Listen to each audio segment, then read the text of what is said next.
Hey guys, how's it going? Welcome back to another video on my YouTube channel where in today's video, we're going to be talking about some things that I wish I knew about interviews and interviewing in general that I now know being a recruiter. My name is Jonathan Vertsonis and let's get started with today's video.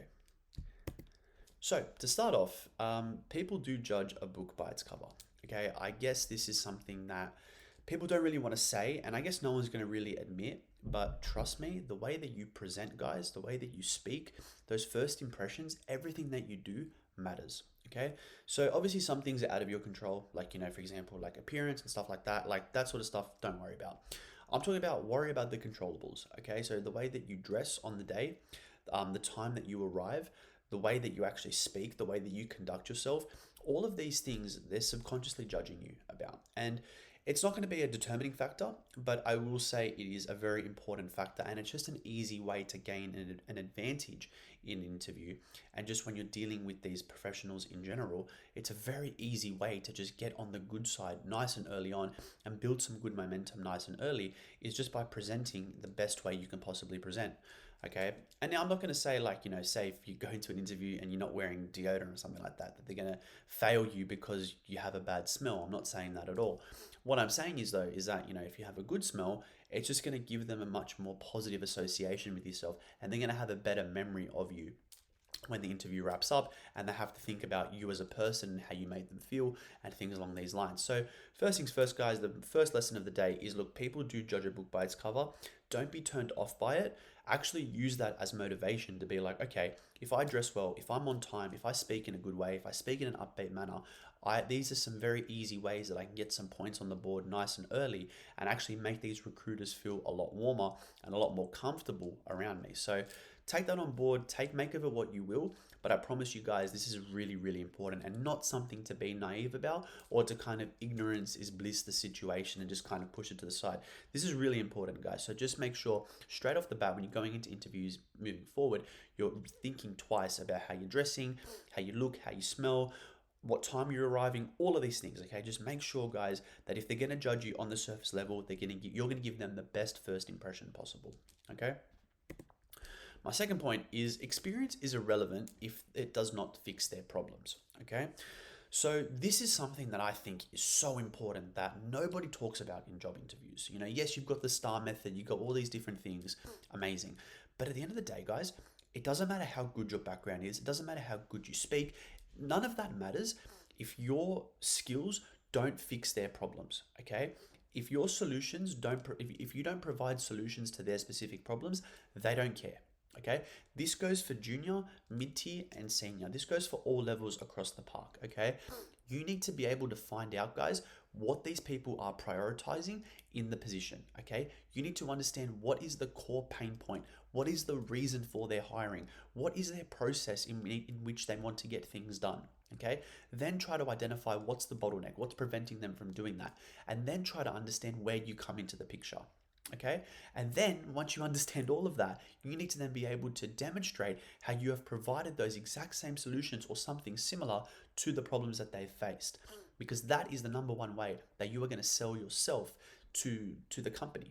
Okay, it's sales 101, and I guess for a lot of people, and I didn't realize this either until I actually started working in recruitment, ironically, but sales is all about just selling to the need. You know what I mean? It's not about convincing somebody that they need a product. It's literally about trying to understand their problems and then trying to find the alignment. The other thing that people talk about in sales in general is, I think it's like, you present your top 20% of solutions or top 20% of benefits to the 80% of the problem. So you're being able to, just cater to the need essentially. So if they have a big problem, you need to be able to focus on, let's say if you've got 10 skills and only 2 of them are relevant to the problem, you got to make sure that you max out and you focus purely on those core skills that are relevant to their problem. Okay, and that is what's going to help you win, and that's how you stand out in job interviews. Because at the end of the day, guys, it doesn't matter how good you are, how good you speak, how well you dress. None of it's going to matter if it doesn't provide a solution to the specific problems. Okay, and that's one thing that I've seen so many good candidates be passed on, because although they're great, they don't actually find a way to market themselves as best as possible and sell themselves as best as possible because they don't actually demonstrate to these companies what they've done in their career. Because again, as I just mentioned, they may have 10 or 20 things that they are amazing at, and they're going to spend, pardon me, they're going to spend the whole interview talking about that, all of these different things, when in reality, if they just focused on one or two of the things relevant to the actual company's problem, they would have come across as a lot more attractive as a candidate. And that is how you win. That is how you build your focus. Okay, so that's the second thing. All right, your experience is going to be irrelevant if it does not provide solutions to their problems. Okay, so when you're in the screening calls, when you're going through the job description, understand the pain points and then think about it logically, what you've done in the past and how those solutions can be provided to their problems today. Okay, that's the second thing.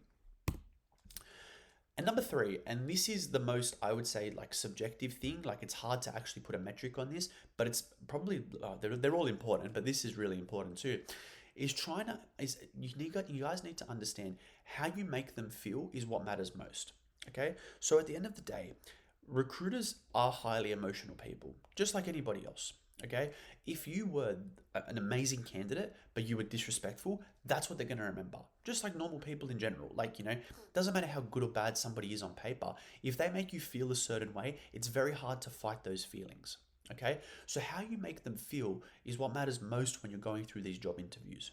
Okay, so what do you do? How do you do this? You need to make sure that you're coming across as social as possible. You need to be making sure that you honestly, guys, you can win a recruiter just with a hello. I genuinely mean that. As a recruiter, you give them an energetic hello, that could genuinely separate you from all the other candidates. Energetic hello, ask about their day, be a little bit talkative, be a little bit sociable, make a joke when you can. That's the 1%ers. That's how you're going to win. And that's what they're going to remember you by. Okay, the easiest way to do this, guys, is what I always tell my own students, is when they ask you to tell them a bit about yourself, talk about your social life, talk about your personal life, tell them about your interests. They already know what you do from a working perspective. They've got the CV right in front of them. Okay, tell them a bit about yourself on a personal level. Tell them what sports you watch, what series you watch, whatever it is, because you never know. There could be that person on the other end of that table that has the same interest. And then you can spend a couple of minutes talking about that, and they feel a lot warmer. They don't feel as confrontational with you, and they feel a lot more connected to you.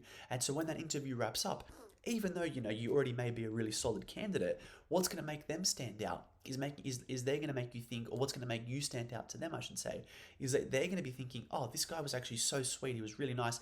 I got along with him quite well. He's quite a social character. I feel like he'll fit into the team really well. And then bang, you're through to the next round. It's little things like that. And then look, even if that's not the role that you go through for, you've now built a good connection and a good relationship with a recruiter that you can then build on that relationship moving forward. And they could then recommend you for other jobs or put you through to other contacts. Okay, there are so many ways, guys, that this is how you can, that if you can make a recruiter feel good, there are so many ways that you can benefit from that. I promise you. Okay. These were the top 3 things that I would say that I wish I knew when I was starting my job search, because trust me, it would have helped me get a full-time job so much quicker. But these are 3 easy ways, guys, that you can just stack some wins straight off the bat. Okay. I hope you guys got some value from this video. If you guys did and you guys enjoyed, feel free to click the links below if you want to work with me on a one-to-one level or see what else I offer. Hope you guys enjoyed. Take care, and I'll see you guys in the next episode.